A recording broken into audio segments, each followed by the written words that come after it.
Hey, Wex, have you seen Dan? He was supposed to be here at midnight. He called in sick. Again? I know, but we just have this one other job later on, and I know we can handle that.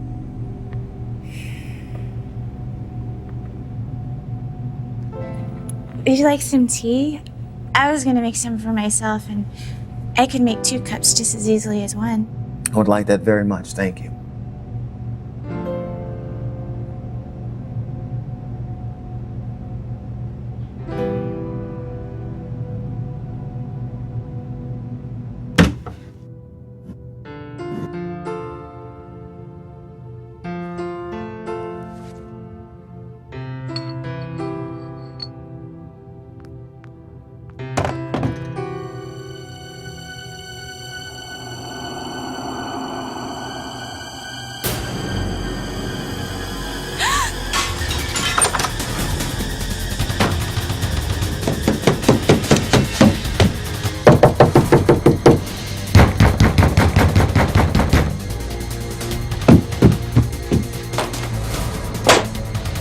That wasn't you, was it?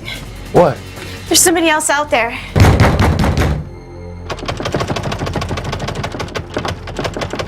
Don't worry.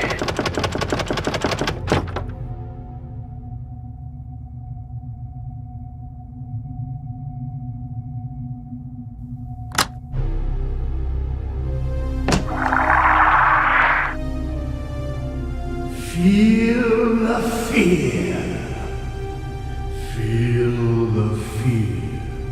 Feel the fear.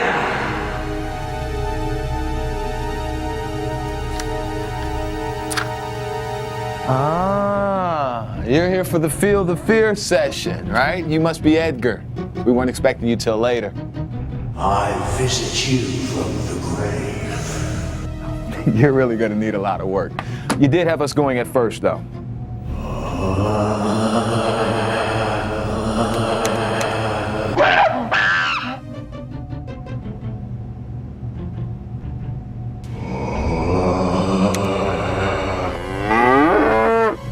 Look, just because you're paying us to do post-production on your little project doesn't give you the right to sneak around pounding on people's doors and scaring them.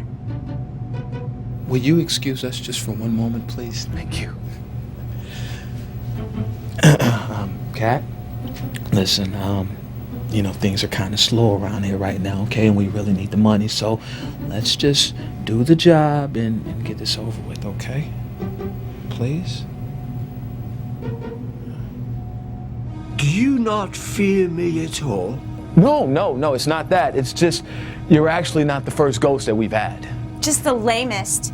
What are you, new to this town? I've been in Hollywood longer than you can imagine. Although recently I've encountered a bit of a problem. My audiences aren't quite as receptive as they once were. Today they're more afraid of the most recent horror flick. So I booked this session. Well, Edgar, movie audiences these days are used to seeing great special effects, so even though you're a ghost, your style sort of comes off, how should I say, Low budget. I see. Well then, I'm sorry for wasting your time. Edgar, wait, please, don't go, okay? Sometimes one must learn to accept failure. Edgar, look at me. We are totally gonna help you get the performance of a lifetime. Okay? Isn't that right, Kat? I could hook you up with some killer sound effects. Really? Okay.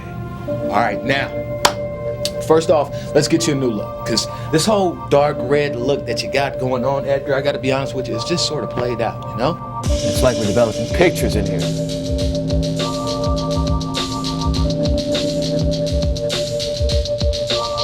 How do you like that, huh? Nice. Feel the fear! Oh, let's not.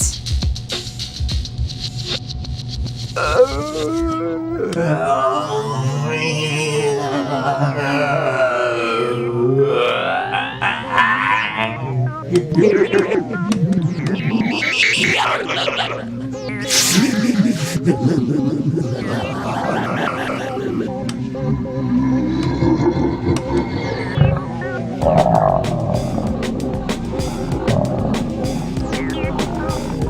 good. That's much better.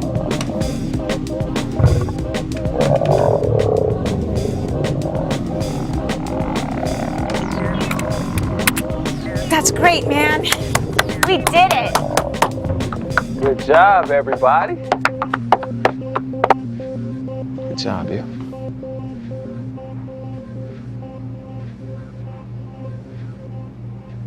So, is my performance believable now? You're gonna knock him dead, Edgar. Well, I already had an effect for that.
Oh, yes. Yes. You cat people might want to leave the room right now because you might not like what I have to say. I'm going to take your calls on this in a bit, but first, I'd like to give you my take on this very important subject. Cats. Oh, I hate cats. People say they have antiseptic tongues and that they're just so clean. Lies. Don't believe it. Let me tell you my childhood cat experience. I was 16 years old, babysitting at a neighbor's house, and the parents had 2 Siamese cats in their house. Ooh. I don't know if you remember that movie, The Shining. I remember. Remember those creepy twins at the end of the hallway? Very scary. Very scary. Well, imagine those twins as cats. I swear, these were the creepiest animals I'd ever had contact Jules, with. you poor girl. But you know, I was trying to be nice about it. Even when the kids I was babysitting were giving kisses to these cats on the mouth, and the parents let them do this. Oh, this is disgusting, kissing animals. So, later on, I'm sitting in one of the cushy living room chairs, minding my business, reading a book. The kids were asleep at this time, when, out of nowhere, these cats, and I can tell you, I am no wimp. I mean, I don't scare easily, but these 2 devil cats jumped down on me from the top of this chair. I don't know how they snuck up on me, but they scared me to death. Jules, that's horrible. Let me tell you something. Those cats are lucky I wasn't there. So, what would you have done if you were there, Tim? I don't know. Tim, I'm talking to you. Yeah, I know, it's rude not to answer. I'm talking to you, Tim Kettner. Oh, that looked like it was a great dinner. Hello? I love Salisbury steak with cranberry sauce. It microwaves quite nicely. Okay. Where's the camera? Tim, there's no camera. It's just me, Jules Harbor, talking to you as I do every night. Am I in the air? No, it's just me and you this time, Tim. You've been such an avid listener. I thought we might just have a private chat. Is that okay? Absolutely. So, tell me, how come I see you night after night without anything to do? What? I listen to you. I know. How can I put this? Don't you have anything better to do? Places to go, people to see? There's nobody I want to see. I hate people. They're all idiots. I can barely be outside for more than 2 seconds before I see somebody doing the dumbest thing around me. Like what? Okay, yesterday, I'm at the grocery store when, from one of the aisles, I hear this wail from this kid. I mean, it was the type of cry when a kid is really hurt. So I walk over to that aisle, and the mother is just ignoring the kid and talking to one of her girlfriends. This kid is bawling his eyes out, and she's doing nothing. It's one of the reasons I dread going to the store. Well, but you don't know the details of the situation. I don't care what the details are. No kid should be treated like that. Tim, how was your childhood? Mine? Mine was okay. I mean, a lot better than some. I mean, we had our problems, but I was not starving on the street or anything. How did you get the nickname Rags?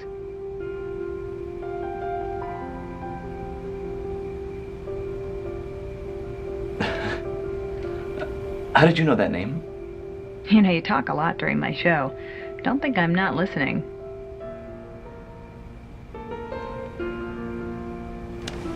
Well, when I was a kid, Mama didn't care too much for getting me decent clothes. So I wore rags most of the time. I didn't know any better. I didn't even know I smelled, really, even though the other kids teased me. It all kind of confused me. You better believe I'm clean now. And I dress nice, too. Some of the guys from the neighborhood still call me Rags, though.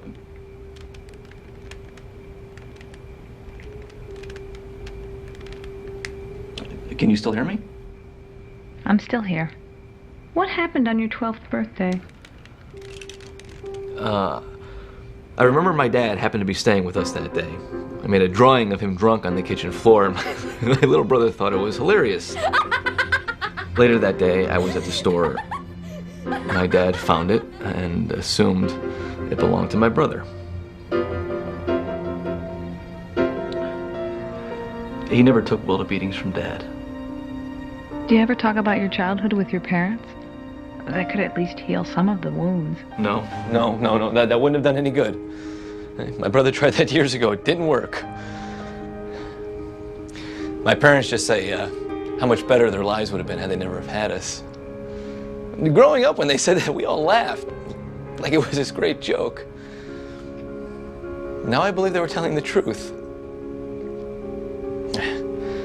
They're both dead now, anyhow. That flag on the wall was presented to me at my father's funeral.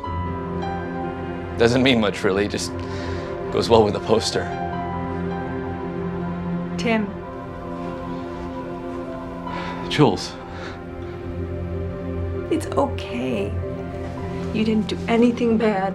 You were just a kid. Your parents were wrong to treat you the way they did, but you can move on now. You can be free.